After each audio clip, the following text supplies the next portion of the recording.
사랑하는 믿음의 가족 여러분, 오늘도 주님의 은혜 안에서 평안하신지요? 사실 우리는 기도할 때마다 내 마음의 상태에 너무나 많이 휘둘립니다. 마음이 뜨거울 때는 금방이라도 기적이 일어날 것 같지만, 마음이 차갑게 식으면 하나님이 내 기도를 듣지 않으시는 것 같아 절망하곤 합니다. 이것은 우리의 기도가 하나님이 아닌 나의 열심이라는 모래 위에 세워져 있기 때문입니다. 예수님은 무화과 나무가 뿌리째 마른 것을 보고 놀라는 제자들에게 기도의 기술을 가르쳐 주신 것이 아닙니다. 뿌리가 마르는 기적, 즉 산이 옮겨지는 역사가 어디서부터 시작되는지 그 근본적인 출발점을 명확히 짚어주셨습니다. 오늘 이 말씀을 통해 여러분의 기도가 더 이상 흔들리지 않는 반석 위에 세워지기를 소망합니다. 첫 번째로 우리가 깨달아야 할 진리는 내 믿음이 아니라 하나님의 믿음을 가져야 한다는 것입니다. 우리가 마주하는 첫 번째 문제는 바로 나 자신에게서 믿음의 근거를 찾으려 하는 태도입니다. 많은 믿음의 가족들이 삶의 큰 고난이나 질병 혹은 자녀의 문제라는 태산 앞에 서면 이렇게 자책하십니다. 내 믿음이 부족해서 산이 옮겨지지 않는 것일까? 내가 더 정성을 들여야 하나님이 움직이시는 걸까? 이런 생각은 결국 우리를 영적인 침체로 몰아넣습니다. 믿음은 내가 만들어내는 에너지가 아님을 반드시 기억해야 합니다. 오늘 본문 마가복음 11장 22절 말씀을 함께 보겠습니다. 예수께서 그들에게 대답하여 이르시되 하나님을 믿으라. 이 구절을 헬라어 원문으로 깊이 들여다보면 하나님을 믿으라는 말은 하나님의 믿음을 가지라는 뜻을 내포하고 있습니다. 이것은 단순히 하나님이 존재하신다는 사실을 믿는 수준을 넘어섭니다. 하나님이 세상을 창조하실 때 가지셨던 그 확신, 하나님이 말씀하시면 그대로 이루어질 수밖에 없다는 그 절대적인 신뢰의 상태를 의미합니다. 내 안에 있는 변덕스러운 감정이나 확신이 아니라 결코 변하지 않는 하나님의 신실하심을 내 마음의 중심에 모시는 것입니다. 당시 예수님과 제자들은 예루살렘으로 가는 길에 열매 없는 무화과 나무를 보셨습니다. 예수님이 나무를 저주하시자 다음 날 그 나무는 뿌리부터 말라버렸습니다. 제자들은 눈에 보이는 현상에 놀랐지만 예수님은 그들에게 현상이 아니라 근원을 보라고 말씀하신 것입니다. 산을 옮기는 능력은 인간의 의지에서 나오는 것이 아니라 하나님과의 완전한 연합에서 나옵니다. 내가 하나님 안에 있고 하나님의 말씀이 내 안에 있을 때 우리는 비로소 하나님의 시선으로 문제를 바라보게 됩니다. 내 눈에는 거대한 태산이지만 하나님의 눈에는 한 줌의 흙에 불과하다는 사실을 깨닫는 것이 바로 하나님을 믿는 것입니다. 그렇다면 이 진리를 우리 삶에 어떻게 적용할 수 있을까요? 가장 먼저 해야 할 일은 기도의 대상을 바꾸는 것이 아니라 기도의 기초를 바꾸는 것입니다. 문제가 생겼을 때 나의 믿음이 얼마나 큰가를 측정하지 마십시오. 대신 내가 믿는 하나님이 얼마나 크신 분인가를 묵상하십시오.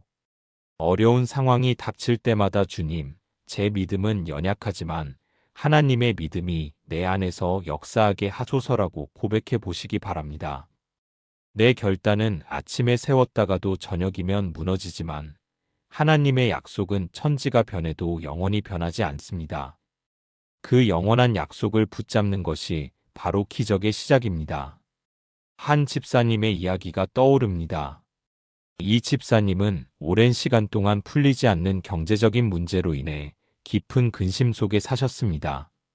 매일 밤 울며 기도했지만 상황은 나아지지 않았고 집사님은 자신의 믿음이 부족하다는 자책감에 시달렸습니다. 그러던 어느 날 이 마가복음 말씀을 묵상하며 한 가지 큰 깨달음을 얻으셨습니다. 내가 산을 옮기려고 끙끙거리고 있었구나. 나는 그저 하나님을 온전히 신뢰하기만 하면 되는데 라고 말입니다. 집사님은 그때부터 기도의 내용을 바꾸셨습니다. 하나님, 저는 할 수 없지만 하나님은 하실 수 있음을 믿습니다. 이 문제는 이제 제 문제가 아니라 하나님의 문제입니다라고 선포하셨습니다. 놀랍게도 마음속에 말할 수 없는 평안이 찾아왔고 얼마 지나지 않아 생각지도 못한 방법으로 문제가 해결되는 경험을 하셨습니다. 사랑하는 여러분, 여러분을 짓누르는 그 산을 여러분의 힘으로 밀어내려 하지 마십시오. 여러분의 믿음이 작다고 낙심하지도 마십시오. 우리의 믿음은 겨자씨만큼 작아도 충분합니다. 그 작은 믿음이 크신 하나님께 닿아 있기만 하다면 산은 반드시 옮겨지게 되어 있습니다.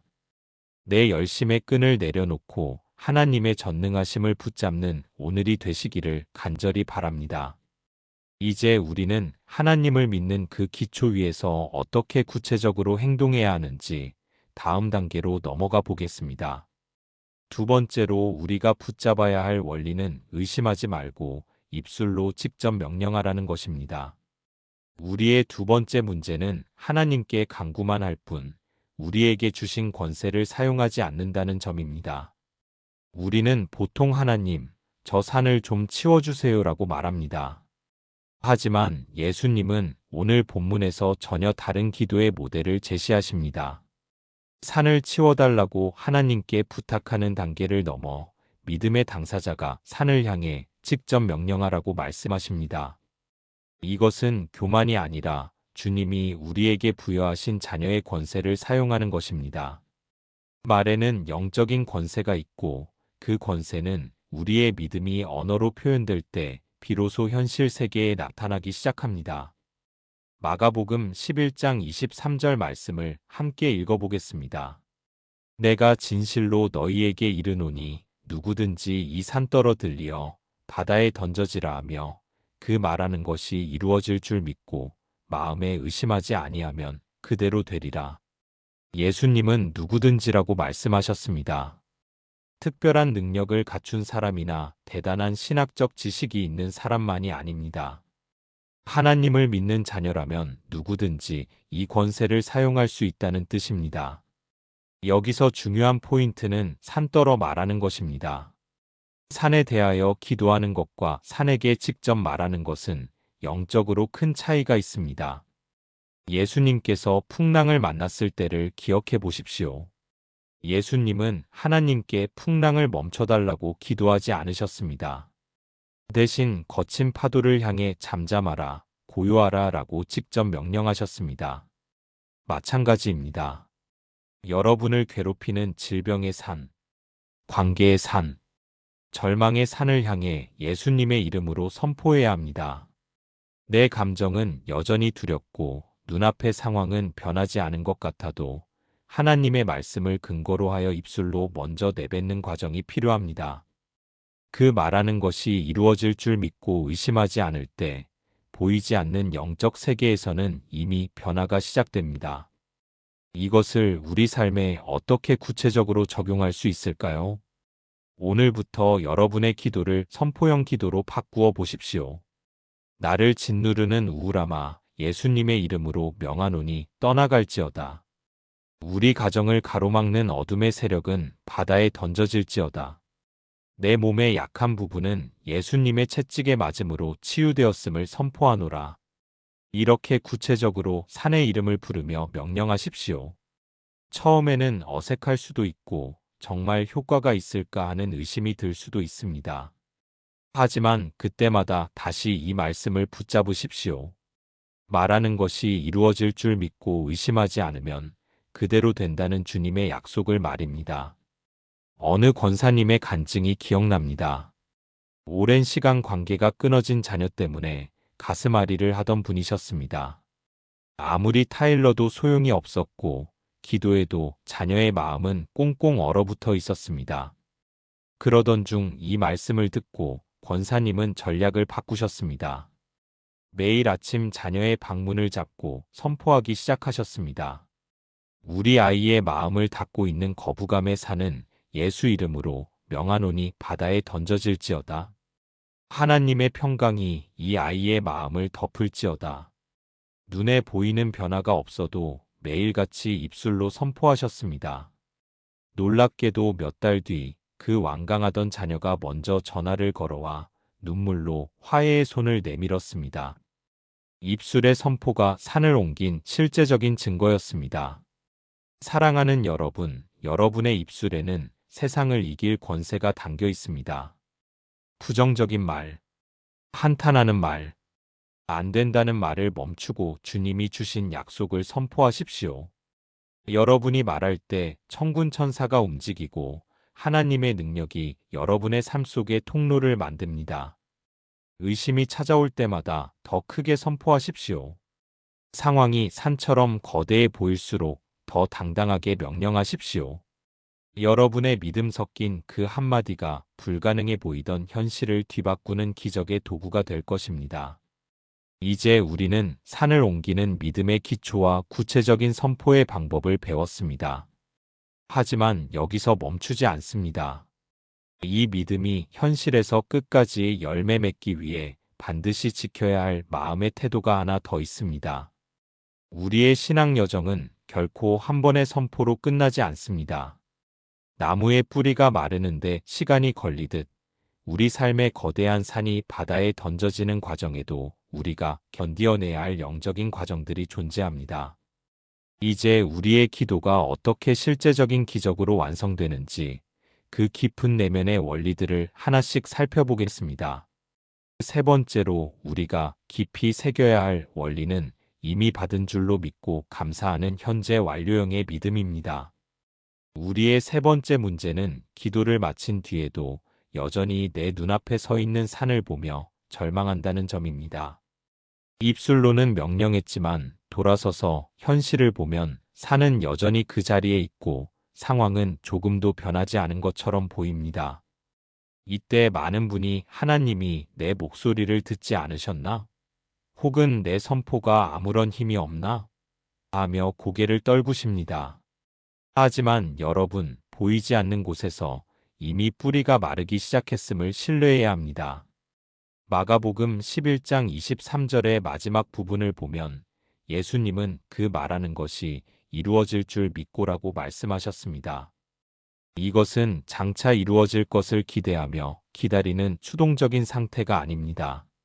하나님이 말씀하셨으니 그리고 내가 주님의 이름으로 선포했으니 이 일은 이미 영적인 세계에서 완료되었다고 확정짓는 태도입니다.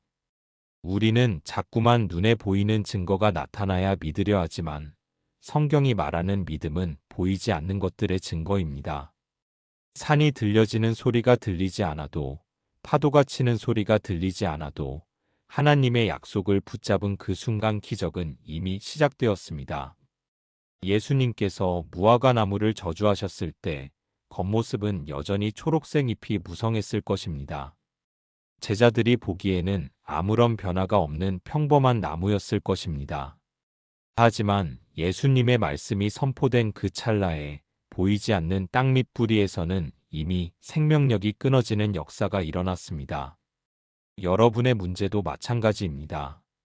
여러분이 예수님의 이름으로 선포한 그 순간, 그 질병의 뿌리, 그 고난의 뿌리는 이미 말라버렸습니다. 단지 우리 눈에 보이는 결과로 나타나기까지 시간이 필요할 뿐입니다.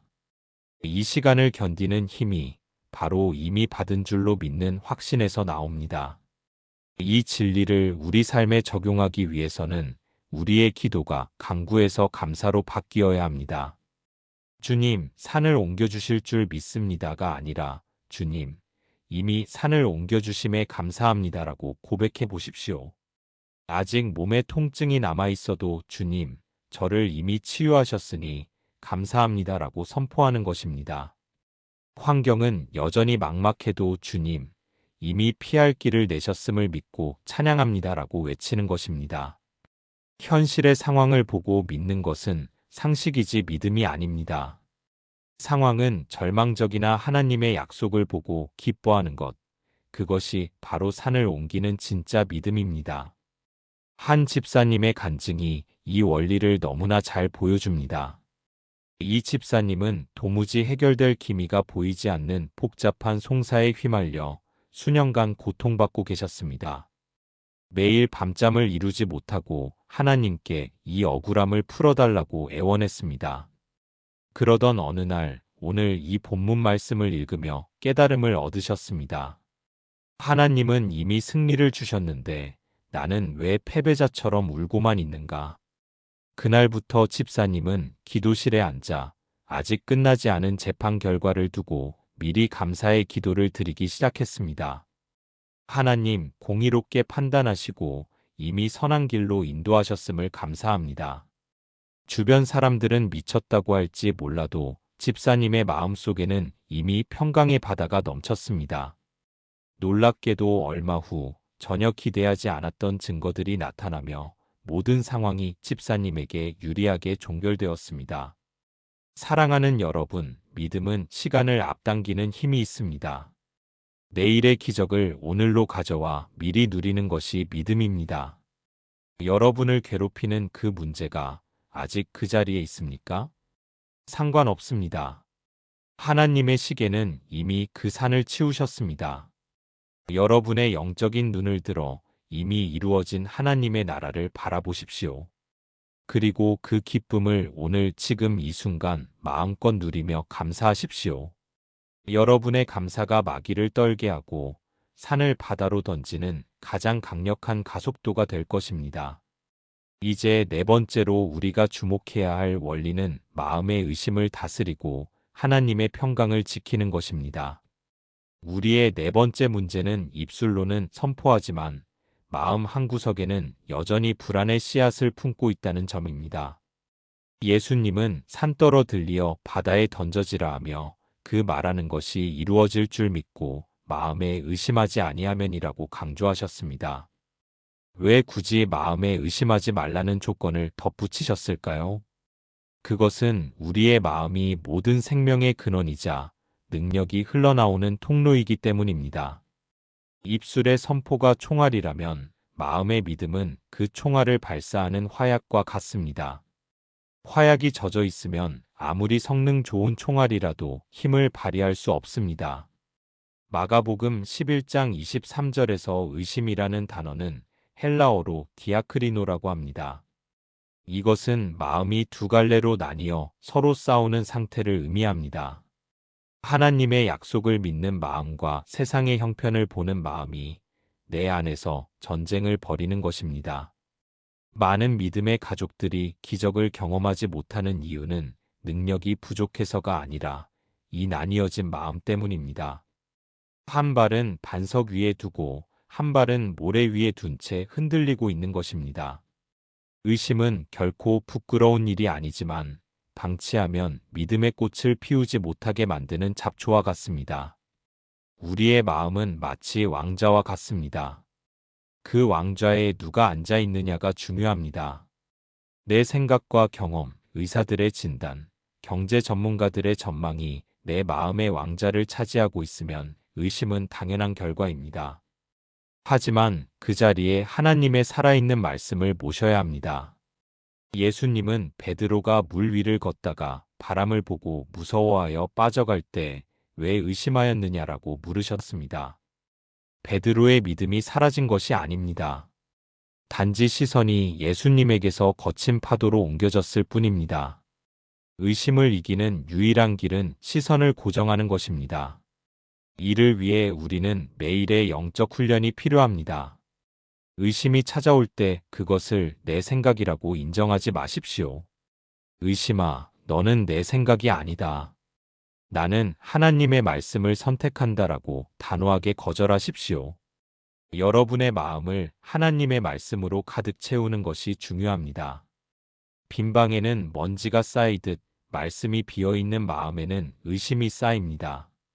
성경 구절을 암송하고 은혜로운 찬양을 입술에 달고 살며 믿음의 가족들과 은혜의 간증을 나누십시오. 내 마음을 하나님의 통치 아래 두는데 여러분의 모든 에너지를 쓰시기 바랍니다. 그럴 때 세상이 줄 수 없는 평강이 여러분을 덮고 의심은 설 자리를 잃게 될 것입니다. 한 권사님의 이야기가 떠오릅니다. 집안의 우환이 겹치면서 권사님의 마음에는 극심한 불안과 의심이 찾아왔습니다. 하나님이 정말 살아계시는지, 내 기도를 듣기는 하시는지 회의감이 들기 시작했습니다. 그때 권사님은 결단하셨습니다. 매일 아침 눈을 뜨자마자 나는 하나님의 자녀다. 하나님은 나를 사랑하신다. 하나님은 지금도 일하고 계신다라는 정체성을 10번씩 외치셨습니다. 처음에는 그 말이 공허하게 들렸지만 반복되는 선포 속에 의심의 안개가 걷히기 시작했습니다. 마음이 단단해지자 상황을 보는 눈이 달라졌고 결국 모든 고난을 이겨내는 기적의 주인공이 되셨습니다. 사랑하는 여러분, 의심의 파도가 여러분을 덮치려 할 때 당황하지 마십시오. 그것은 여러분의 믿음이 자라나고 있다는 증거이기도 합니다. 파도를 보지 말고 배의 키를 잡고 계신 예수님을 보십시오. 여러분의 마음이 나뉘지 않도록 오직 주님의 약속에만 집중하십시오. 마음이 하나로 모일 때 여러분의 선포는 태산을 무너뜨리는 강력한 폭탄이 되어 돌아올 것입니다. 5번째로 우리가 붙잡아야 할 원리는 끈기 있게 선포하며 하나님의 때를 기다리는 인내의 믿음입니다. 우리의 5번째 문제는 선포를 한두 번 해보고 결과가 즉각 나타나지 않으면 금방 포기한다는 점입니다. 예수님은 그대로 되리라고 약속하셨지만 그것이 단 1초 만에 이루어진다고 하시지는 않았습니다. 어떤 산은 단번에 무너지기도 하지만 어떤 산은 조금씩 깎여 내려가며 바다로 옮겨지기도 합니다. 중요한 것은 우리가 말을 멈추지 않는 것입니다. 기도의 양이 차야 하고 믿음의 고백이 쌓여야 합니다. 영적인 세계에서의 승리가 현실의 세계로 투영되기까지는 거쳐야 할 물리적인 시간이 필요하기 때문입니다. 마가복음 11장 23절에서 말하는 것이 이루어질 줄 믿고라는 표현은 현재 진행형의 의미를 담고 있습니다. 즉, 한 번 말하고 끝내는 것이 아니라 계속해서 말하고 계속해서 믿는 상태를 유지해야 한다는 것입니다. 우리는 산을 향해 한 번 소리치고는 산이 그대로 인내하며 돌아서 버립니다. 하지만 기적을 경험하는 사람들은 산이 옮겨질 때까지 말하기를 멈추지 않습니다. 그들은 환경이 응답하는 것이 아니라 하나님의 말씀이 반드시 응답할 것을 알기 때문입니다. 인내는 믿음의 또 다른 이름입니다. 여러분의 인생에 찾아온 태산은 아마도 수년간 혹은 수십 년간 쌓여온 문제일 것입니다. 그 거대한 산이 하루아침에 사라지지 않는다고 해서 낙심할 이유가 전혀 없습니다. 여러분이 예수 이름으로 선포할 때마다 그 산의 지반은 흔들리고 있습니다. 여러분이 감사할 때마다 산의 흙더미는 무너져 내리고 있습니다. 단지 아직은 우리 눈에 산의 꼭대기가 보이기 때문에 그대로인 것처럼 보일 뿐입니다. 끝까지 선포하는 사람만이 그 산이 완전히 바닷속으로 잠기는 마지막 순간을 목격하게 됩니다. 이 원리를 삶에 적용하려면 매일의 습관으로 선포를 삼아야 합니다. 특별한 기도 시간에만 산을 향해 명령하지 마십시오. 설거지를 하면서도, 길을 걸으면서도, 운전을 하면서도 여러분의 문제를 향해 말씀하십시오. 상황이 악화되는 것 같을 때일수록 더 크게, 더 자주 선포하십시오. 마귀는 여러분의 입술을 닫게 하려고 온갖 부정적인 생각을 집어넣을 것입니다. 그때마다 입술을 열어 하나님의 약속을 읊조리십시오. 여러분의 목소리가 여러분의 귀에 들리고 여러분의 영혼에 울려 퍼질 때 믿음은 더욱 견고해집니다. 한 성도님의 감동적인 사례가 있습니다. 이분은 육신의 질병으로 인해 병원에서 가망이 없다는 진단을 받으셨습니다. 하지만 그분은 포기하지 않았습니다. 매일 아침 거울을 보며 자신의 이름을 부르고 선포하셨습니다. 예수님이 채찍에 맞음으로 나는 나음을 입었다. 세포 하나하나마다 하나님의 생명이 흐른다. 통증이 심할 때도 수치가 나빠질 때도 이분은 단 하루도 선포를 쉬지 않았습니다. 1년이 지나고 2년이 지났을 때 의사들도 고개를 갸우뚱할 정도로 기적적인 회복이 일어났습니다.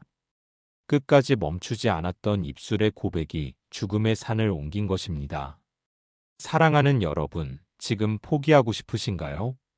거의 다 왔을지도 모릅니다. 산을 옮기는 마지막 한 번의 선포가 남았을지도 모릅니다. 지금 멈추면 그동안 쌓아온 기도의 공든탑이 아쉬워집니다. 다시 한번 힘을 내십시오. 허리를 동여매고 여러분의 태산을 향해 당당하게 외치십시오. 주님이 말씀하셨으니 반드시 이루어집니다. 주님의 때는 가장 정확하며 가장 선합니다. 그 신실하신 하나님을 끝까지 신뢰하며 걸어가시기를 축복합니다. 하나님의 믿음을 가지고 권세 있게 선포하며 이미 받은 줄로 감사하고 의심을 물리치며 인내로 나아가는 이 여정은 정말 귀하고 복된 길입니다. 하지만 이 모든 것을 가능하게 하고 우리를 승리로 이끄는 가장 결정적인 마무리가 남아 있습니다. 그 마지막 비밀을 향해 함께 나아가 보겠습니다. 여섯 번째로 우리가 반드시 깨달아야 할 비밀은 내 열심의 모래 위가 아닌 말씀의 반석 위에 기도의 집을 짓는 것입니다.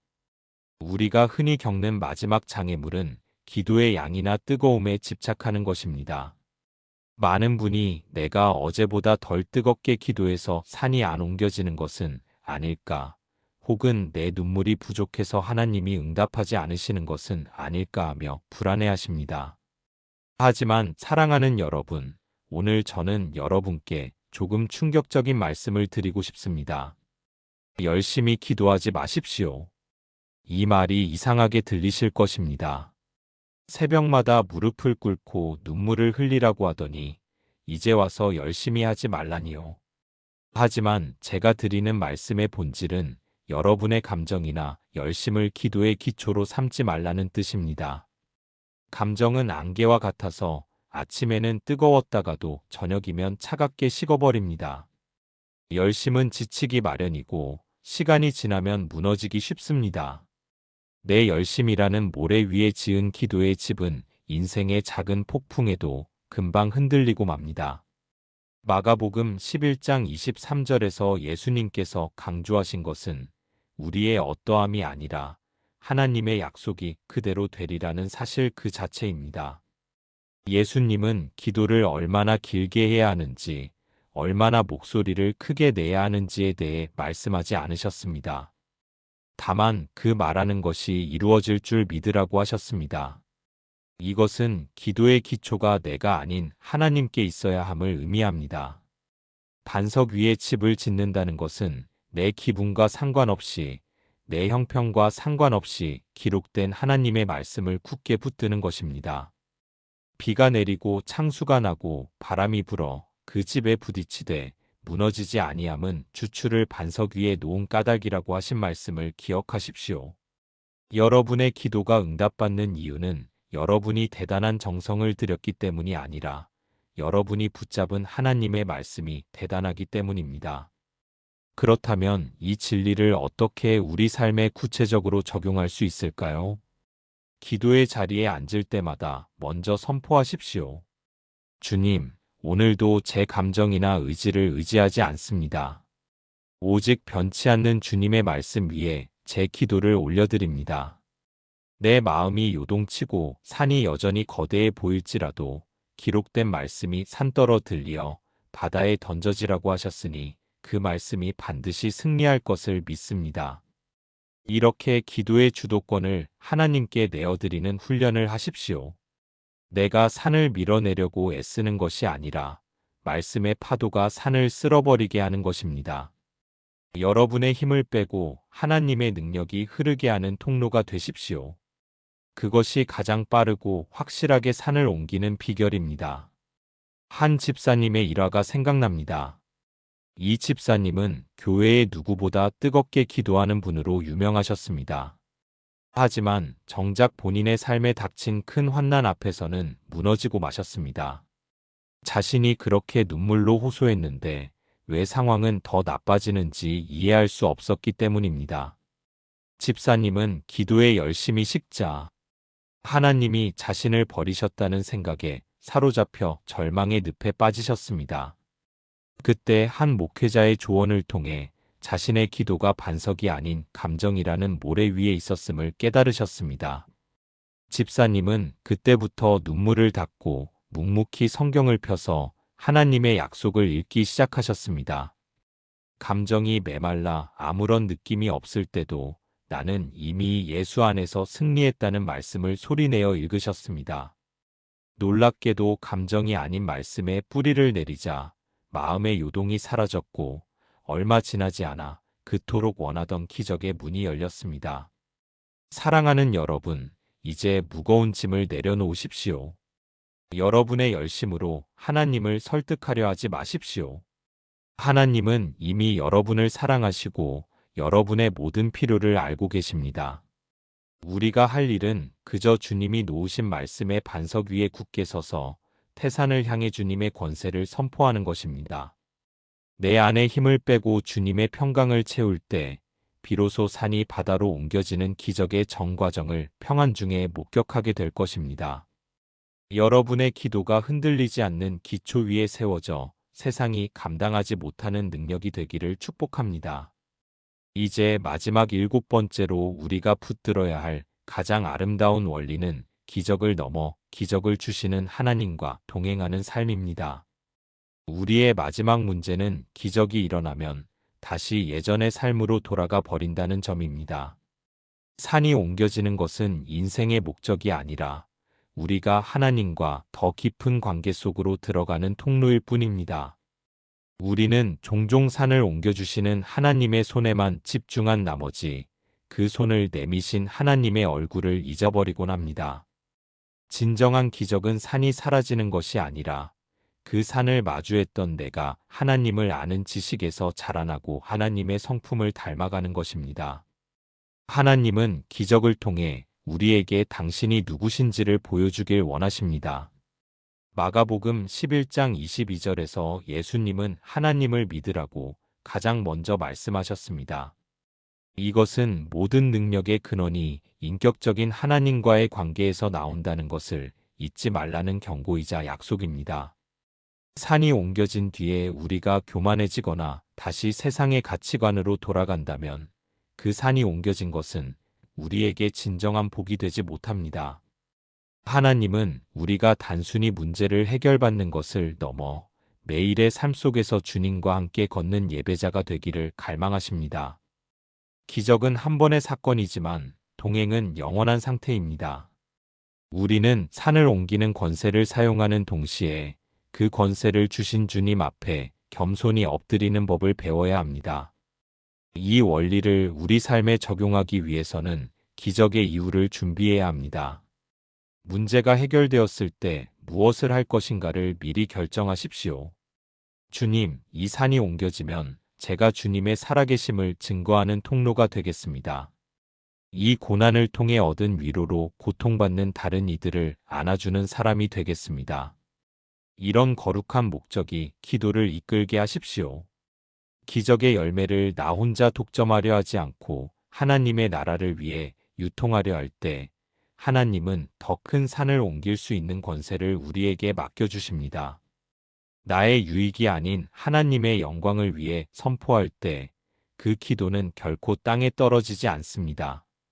평생을 질병과 씨름하며 사셨던 한 권사님의 간증이 떠오릅니다. 권사님은 치유의 기적을 경험한 뒤 단순히 몸이 건강해진 것에 만족하지 않으셨습니다. 오히려 병원에서 만나는 수많은 아픈 분들을 찾아가 자신이 만난 하나님을 전하기 시작하셨습니다. 권사님은 이렇게 고백하셨습니다. 내 인생의 산이 바다에 던져진 이유는 제가 더 편안하게 살기 위함이 아니었습니다. 산이 없어진 그 빈자리에 하나님의 사랑을 채워 다른 이들에게 나눠주기 위함이었습니다. 이 권사님의 삶에는 산이 옮겨지는 일회성 기적을 넘어 날마다 하나님과 동행하며 기적을 만들어내는 생명의 역사가 가득했습니다. 사랑하는 여러분, 여러분 앞에 놓인 산은 여러분의 인생을 망가뜨리러 온 파괴자가 아닙니다. 오히려 그 산은 여러분을 하나님께로 더 가까이 인도하는 안내자입니다. 산 때문에 울고 계십니까? 그 눈물 너머에서 여러분을 안아주기 위해 기다리시는 예수님을 보십시오. 산이 옮겨지는 순간 여러분이 주님과 함께 함성을 지르며 기뻐할 그날을 미리 축하하십시오. 우리의 신앙은 산이 있느냐 없느냐에 달린 것이 아니라 산 위에서도 산 아래에서도 여전하신 주님과 함께하느냐에 달려 있습니다. 오늘 여러분의 인생에 가장 큰 기적, 즉 주님과 사랑에 빠지는 그 기적이 일어나기를 간절히 소망합니다. 이제 오늘 나눈 모든 말씀을 정리하며 마무리를 짓고자 합니다. 함께 기도하시겠습니다. 사랑하는 믿음의 가족 여러분, 오늘 우리는 마가복음 11장의 말씀을 통해 내 삶의 태산을 옮기는 하늘의 법칙을 배웠습니다. 내 열심이 아닌 하나님의 믿음을 가지고 권세 있는 입술로 산에게 직접 명령하십시오. 눈에 보이는 증거가 없어도 이미 받은 줄로 믿고 감사의 제사를 드리십시오. 마음에 스며드는 의심을 말씀으로 단호히 거절하고 주님의 때가 이를 때까지 끈기 있게 인내하십시오. 무엇보다 여러분의 기도를 감정의 모래 위가 아닌 말씀의 반석 위에 세우시고 기적을 주시는 하나님과 영원히 동행하는 길을 선택하십시오. 여러분의 인생을 가로막고 있는 그 거대한 산은 결코 영원하지 않습니다. 여러분의 입술에서 터져나오는 믿음의 선포 한마디에 그 산의 뿌리는 이미 흔들리고 있습니다. 오늘 이 밤 혹은 이 아침에 여러분이 드리는 그 진실한 고백이 천국 보좌를 움직이고 있습니다. 두려워하지 마십시오. 놀라지 마십시오. 주님이 여러분과 함께 하십니다. 주님이 여러분의 손을 잡고 그 산을 함께 넘거나 혹은 그 산을 바다로 던져버리실 것입니다. 여러분의 삶에 일어날 놀라운 간증의 주인공은 바로 여러분입니다. 오늘 이 말씀이 여러분의 영혼에 깊이 박힌 목과 같이 되어 어떤 풍파에도 흔들리지 않는 능력이 되기를 주님의 이름으로 간절히 축복하고 기도합니다. 하나님의 평강이 여러분의 마음과 생각을 지키실 것입니다. 승리하십시오. 감사합니다. 사랑합니다. 이 모든 말씀 우리를 산 위로 이끄시는 예수 그리스도의 이름으로 기도드립니다. 아멘.